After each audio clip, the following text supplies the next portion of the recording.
নমস্কার, আপনাদের সবাইকে স্বাগত। দুর্গাপুজো আর খুব বেশি দেরি নেই।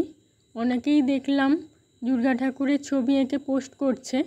আমি ভেবেছিলাম মহালয়ার সময় থেকেই দুর্গা ঠাকুরের ছবি আঁকবো।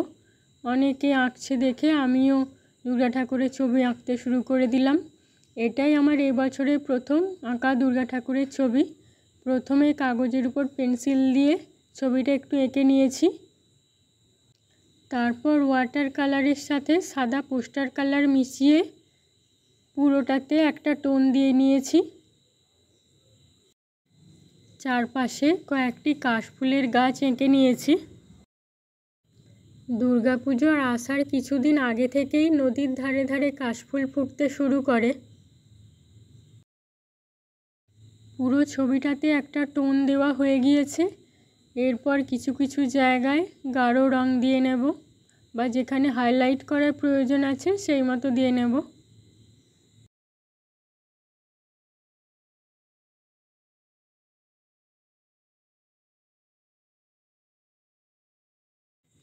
এবার চোখ মুখটা এঁকে নেব।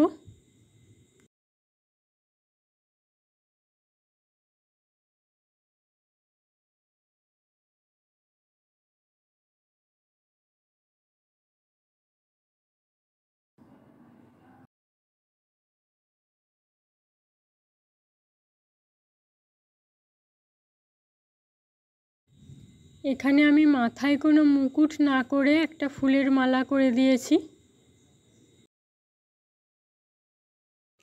নিচের দিকে কিছু ছোট ছোট ফুলের গাছ এবং ঘাস করে নিয়েছি।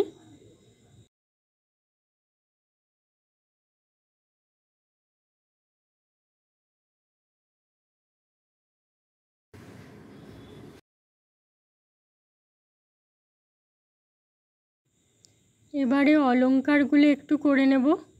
আমি এখানে খুব বেশি অলংকার করিনি। কাশফুলগুলোতেও কিছু কিছু জায়গায় আমি একটু গাঢ় রং দিয়ে নেব। এটাই আমার আঁকা এবছরের প্রথম দুর্গা ঠাকুরের ছবি। আমার ছবিটি কমপ্লিট হয়ে গিয়েছে। আমার এই কাজটি আপনাদের কেমন লেগেছে কমেন্ট করে জানাবেন। ভালো লাগলে আমার চ্যানেলটিকে সাবস্ক্রাইব করবেন, লাইক শেয়ার করবেন। ধন্যবাদ।